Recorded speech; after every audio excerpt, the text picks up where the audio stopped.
Well, good afternoon, everyone. Thanks so much for being here on our last press conference before Election Day on Monday. In 72 hours, voters in Calgary Elbow, in Calgary Foothills, Calgary West, and Edmonton Whitemud will head to the polls and they'll cast their votes in these by-elections. It has been a very revealing campaign. Premier Jim Prentice is undertaking the latest in a series of attempts by new PC leaders to paper over the scandals and mistakes of the past in order to convince Albertans that they deserve another chance. On the night he won the PC leadership with an historically low 17,000 votes, he boldly proclaimed, "We will ask Albertans to judge the new progressive conservative government not on our words, not on our promises, but by the actions we have taken, the progress we have made, and the integrity that we have displayed."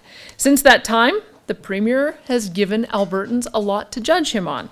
And since he's asked for that judgment, here it is. On his first official day on the job, he appointed 2 unelected cabinet ministers to the 2 most important files in government, health and education.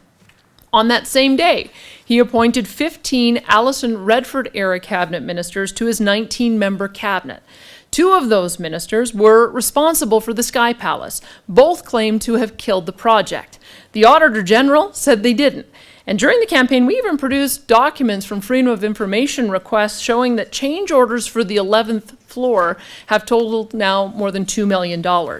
For a premier trying to sell new management, this was certainly an odd way to start. 2 days later, he appointed his close friend and campaign co-chair, Jay Hill, to a high-paying government job that was created just for him. This despite saying during the campaign that when it comes to political appointments, qualifications will matter, connections won't. Remember, this is a premier who asked to be judged on the actions he has taken. Shortly after the campaign formally began, we issued the Premier a challenge. During his leadership, after we revealed that the PCs had lifted the 3-year wage freeze for senior government managers and political appointees, he committed to reinstating that pay freeze if he became Premier. Our challenge was very simple. Keep your promise, roll back the increase, and reinstate the pay freeze. He refused. That wasn't really what he promised, he argued. And so the managers and the political appointees all got to keep their hefty pay raise. That wasn't the only thing he refused to do. A week ago, we revealed that the PCs accepted over $100,000 in illegal donations between 2004 and 2010. This was money that they collected from taxpayer-funded institutions like municipalities and post-secondary schools. This is, of course, also against the law. The PCs have been caught doing this before and have been forced to pay it back by Elections Alberta. Again, we issued a simple challenge to Jim Prentice. Do the right thing. Pay the money back. Surprise, surprise, he refused again. The Premier was a no-show at 2 important public events during the campaign. The first was an all-candidates forum in Calgary Foothills. This was the first opportunity for the people of Calgary Foothills to hear directly from their candidates and ask questions. The second was a party leader debate of the Alberta Union of Provincial Employees at their annual convention in Edmonton. As our Calgary Foothills candidate, Cathy McDonald, said, if you're going to represent people, you should have the courage and the integrity to show up and state your case. Remember, this is a premier who has asked to be judged on the integrity that he has displayed. And finally, the Premier has been doing what PC premiers in this province have always done, campaigning on taxpayer dollars. On no less than 4 separate occasions, including earlier today, the Premier and his government have been using government resources and taxpayer dollars to make campaign announcements. On October the 8th, he promised new schools at McDougall Centre. A few days later, he made a healthcare pledge at the Royal Alexandra Hospital in Edmonton. A few days after that, a long-term care announcement. But today's might just be the worst. He turned sod at 3 new schools despite not having a contract in place to build them. They did this last week as well at a school site in Evanston. And they're going to do it again, if you can believe it, on Election Day at a school site in Aspen Woods. It is a deliberate attempt to mislead voters in the middle of an election campaign. These are all promises worth hundreds of millions of dollars made with the sole intention of winning votes, all paid for with your money. At this point, I should point out that in 2 provinces, Saskatchewan and Manitoba, they've made it illegal to do this. They have outlawed government announcements in elections and by-election campaigns, and it's precisely for this reason. Remember, this is a premier who is asked to be judged on the progress that he has made. On all 3 criteria, this Premier has asked him to judge us on, he has failed. We have seen from how he has conducted himself in this campaign that he is just more of the same. More of the same broken promises, more of the same arrogance, more of the same entitlement. Albertans are learning once again that you cannot change deeply entrenched behavior simply by switching out the person at the top. Alberta needs a whole new generation of leadership, and that's exactly what Wildrose offers to voters on Monday. And with that, I'd be happy to take questions. Danielle, what would you have done differently if you were in Gordon Dirks' position or Prentice's position? Would you change the law to outlaw those types of... Absolutely. There's a reason why Saskatchewan and Manitoba have laws in place saying that you cannot make announcements during elections or by-elections, and it's because it's very clearly trying to campaign on taxpayer dollars. They shouldn't have organized these events. We look what we're doing during the campaign. We're making announcements, but we're doing with party money. This is not being paid for by the official opposition caucus. The announcements they have been making have been paid for by taxpayer dollars.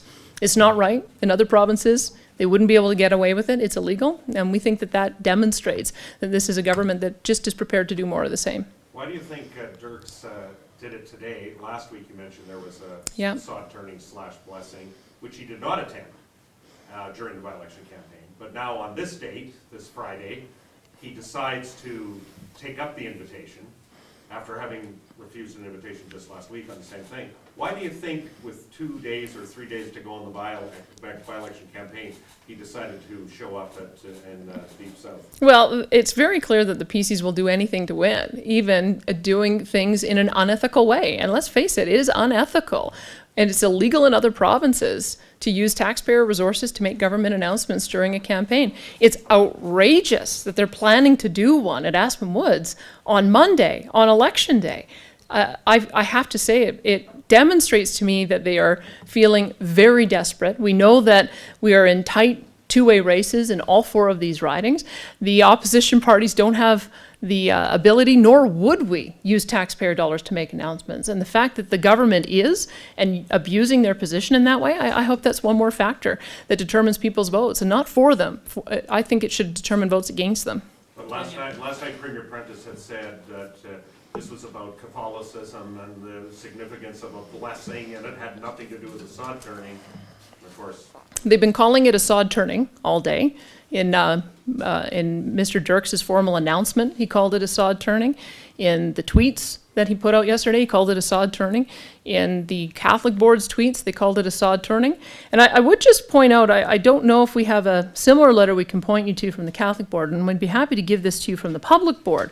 But I think it's important to note that it's the provincial government infrastructure that controls sod turnings in the development phase of when these things are announced. This is excerpted from a February 14th, 2014 letter from the Education Minister and Infrastructure Minister to the Calgary Public Board of Education. I can only assume the Catholic Board has received the same thing. But it says, "We are pleased to advise that for all of the newly announced projects, infrastructure will coordinate the ordering and installation of site signage and will oversee sign unveiling, sod turning, and any other events during development of the project. After the project is completed, your school board will be responsible to coordinate and undertake official opening ceremonies in the usual manner." So that makes it pretty clear that that it's the infrastructure ministry that is in charge when it comes to doing sod turnings and any events in the pre-development phase. So I have to say, it's straight politics, and it's the kind of politics that would be illegal in other provinces. Probably know the answer to this, but what for you, how would you frame it as what's the most important issue overarching in the by-election campaign? Clearly integrity and the ability to trust the government. I think that what we were told is that when the PCs were going through their new leadership race, they were trying to turn a page on the issues of entitlement in the past. And I have to say that when you see the kind of behavior of the current premier, appointing friends, creating jobs for political appointees, refusing to return illegal donations, using taxpayer money to make announcements, bailing on important public debates and forums, that to me, just demonstrates that he's behaving the same kind of behavior that we've seen out of previous premiers. This is not change. This is more of the same. And I think that when you look at this new premier and the early warning signs we are seeing, this is a period of time that he should be on his best behavior trying to win votes. And if we're already seeing these early warning signs that he's exactly the same as his predecessor, I think that we should be very worried that we're not going to see much change at all. This is a reason why we think Albertans should vote for Wildrose on Monday. Danielle, your critics would say your party has taken too much attention away from your own platform to negatively attack potentially the people that you're facing in these by-elections. How would you respond to that? Have you done a good enough job pushing that platform from your four candidates rather than try to just say, well, look what's wrong? We have always been a party of ideas. If you go onto our website, you will see we've got more policy posted than any other political party. We have continued to produce papers from the time that we got elected, not only as a 4-member caucus, but as a 17-member caucus. We produced 6 Moving Alberta Forward policies during the campaign. We made 4 or 5 campaign announcements during this campaign. So I think we've got a good balance of demonstrating to Albertans why they should vote for us. But Mr. Prentice asked us to judge him on his actions, his progress, and his integrity. And I think it's important that when we see that he is not living up to what Albertans would have expected, and certainly what he promised, that he be called out on it. So I think that it's always important to demonstrate to others why they should vote for you, but you also have to demonstrate the holes in the argument being made by the other guys. And I have to say there's a lot of reason to vote against the PCs on Monday as well. So Danielle, how do you measure success for your party on Monday? I'll leave that to the voters to decide. I have to say we're going into 4 by-elections that are Tory strongholds, that they have all been held by premiers at some point in their history, and most of them have gone nothing but progressive conservative since 1967. So we knew that we were starting from behind, in some cases way behind, 8,000 votes behind in Whitemud and a similar amount in Elbow. So we are still fighting over the weekend for every single vote, having people go to the polls, asking people to vote in the advance polls, and we'll see how it turns out on election day. I'll be available on Tuesday to give you my analysis of what happens, but we're fighting to win them. To add to that, what would be a success for you? 1, 2, how many victories? I can tell you I've just been delighted at the kind of campaign that all 4 of my candidates have run. We have 4 fantastic candidates who have put forward an incredible effort. We know that we're going to narrow the margins at a bare minimum. And that's certainly something that we have been working towards. Whether we can win them, I have to again point out these are Tory strongholds. They have been PC for over 40 years in all cases. So I can't really predict what's going to happen on Monday. We know that we went in from behind, but I can tell you that the PCs did not anticipate that we would be running neck and neck with them in all 4 of these by-elections right to the end here. So I'm looking forward to seeing what happens on Monday, just as you are. So what do you do between now and Monday? What is the party's plans almost on a logistical level to have success on Monday? Getting out the vote. You'll find that every political leader of all of the parties that are in this race are probably going to be doing exactly the same thing, knocking on doors with candidates, reminding people that the advance polls are open until Sunday or until Saturday, and then telling them where they can vote on Monday, and helping those who need help to get to the polling stations. That to me is going to be the big push over the next 72 hours, and not only me, but you'll see a lot of my MLAs working on doing that too. Are you running new television ads now? New ones out? Well, we have 4 television ads and 4 radio ads, so I think we've got You don't need new we do have a couple of new videos. Are our videos out today? Are they out now? Or are they coming out later? We got a couple of videos out as well. What does it say about the campaign that you guys, both you and the PCs are running TV ads in a by-election? I have to say I don't. I'm not sure why the premier is perplexed about running advertising. He had a big news conference when he was industry minister to launch the attack ads against Stéphane Dion. So when Stéphane Dion became the leader of the Liberal Party, so I'm not quite sure why he's thinking that this is so unusual when it's something that it was quite routine in the world that he came from in federal politics. So we think that it's important to get the message out to people as in the best way that we can. With there being as many by-elections as there are in both of our major centers, it seemed to me that this was a good opportunity for us to be able to get our message out. And the best way of doing that is to do it through advertising. What do you say to, there's by-elections in 4 ridings. Yep. There's 87, so 83 are not having by-elections. What is significant? Why should the people in the other 83 ridings care about what happens Monday night? What is the significance of whatever happens Monday night? What is the significance of that for the province as a whole? I guess we'll have to see what the results show on What's the Monday significance? night. So why is this so important, these 4 by-elections for the whole province? I think you're right that it is only 4 out of 87, but it's 4 ridings in our 2 major centres, and it does give the opportunity for us to be able to put forward our positive vision for Alberta, and also some of the reasons why we think that the PCs aren't up to it.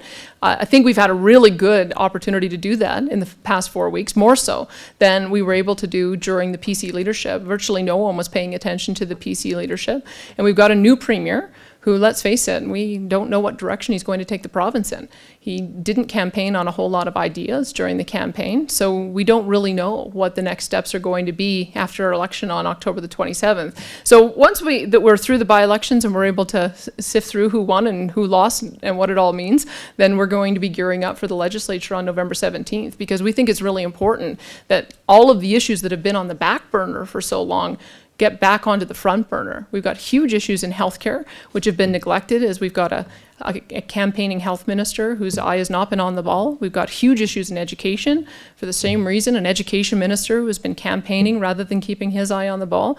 And those are going to be areas where we're going to have to continue to hold the government to account after October the 27th. Hopefully, for a time, we'll be able to get back to seeing some decisions being made by government. You can talk to people in the bureaucracy and they're frozen. They don't know which direction to go. They don't even know if they're going to have the same health minister and education minister as of Monday. So there'll at least be some certainty on some of these files about who is going to be leading in each of these ministries for a time. And each of my critics probably have a list of 5 or 10 priority areas that they want to hold the ministers to account on. Hopefully we'll begin to start seeing some decisions being made after Monday. Just on a tactical level, sort of a quirky question, but how important are lawn signs? Are they, from your experience in campaigns, are they an indicator of success or failure? I was just out door knocking a couple of nights ago in Calgary West, and I always ask every person who says they're going to vote for us if they'll take a lawn sign. And he said, absolutely, I'm with you, but no, I don't want to put up a lawn sign, it's Halloween. Or no, I don't want to put up a lawn sign because I don't like to do it. Or no, there's not really a convenient place for it because I parked my car there. So you end up getting a lot of people who say that they'll support you but won't put up a lawn sign. So I don't know if it's all that significant. The ones on private property are surely more significant than the ones on public property. Anybody can blanket a meridian or blanket a public space, but having a lawn sign in a cul-de-sac has somebody telling their friends and neighbors who they're supporting, and it can be influential in helping friends and neighbors change their minds. So that's why we do such an effort in putting them out, but it's certainly not the be-all and end-all of the indicators. We know that the most important one is getting your vote out to the polls on Election Day. If Mr. Prentice loses in this riding on Monday, should he step down as premier, or should he try and run another by-election? I will answer that question on Monday night. once we see what the outcome is.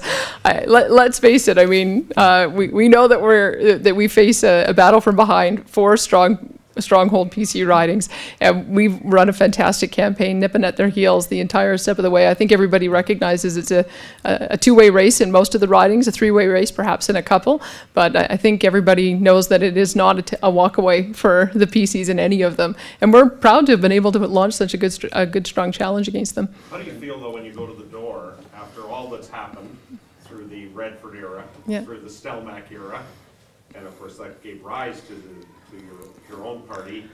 How do you feel when people say to you, when you ask them, how they're going or what they think, and they say, no, I'm still voting for the PCs? I have to say, don't get a whole lot of that, actually. You do have a lot of people saying that they're not decided, but you don't get a whole lot of people enthusiastically saying, I love the government and what they're doing. There are some people who will grudgingly say, well, maybe we should give a chance. And we just frankly think they're out of chances. I mean, I make a joke when I give speeches lately, because after Brian Mason stepped down, after 5 years and now the longest serving leader in the provincial legislature, which is a bit absurd when you think about it, that in 5 years we've had that much turnover, that we've had now 4 premiers if you include Dave Hancock. And every time there's a new premier that comes in, there's a whole new change up in the ministries, new change up in the ministers, and it's created absolute chaos in the way our government has been run for the last 5 years. I think people really are just looking for honest, capable, ethical government. I don't think they're going to get it with the PCs. I think they're going to need a change of government. And that's what we're telling people on Monday, is this is the first step. If we can get a few more Wildrose members there, then we'll be able to, in 2016, have a real showdown on Election Day. Danielle, can I ask you about the accuracy of a newspaper quote about the by-elections, which you quoted as saying we might win 1 or 2, that would be a good outcome. Is that accurate? I don't know what's going to happen on Monday. It's going to be up to voters to decide. I think it's very clear that through the course of the campaign that we have been in a two-way race in all 4 of the constituencies, and some of the other political parties have made it a 3-way race in a couple. It's entirely possible that that could be the outcome, but I don't want to prejudge it. I'll leave it up to Albertans to decide. I can tell you that we will wake up on Election Day on Monday morning feeling like there was not one more thing that we could have done to win another vote. I can't recall who I gave that to, so no, I don't know. On Global? Globe and Mail? I don't know. I'd have to go back and read the tape. So, thanks.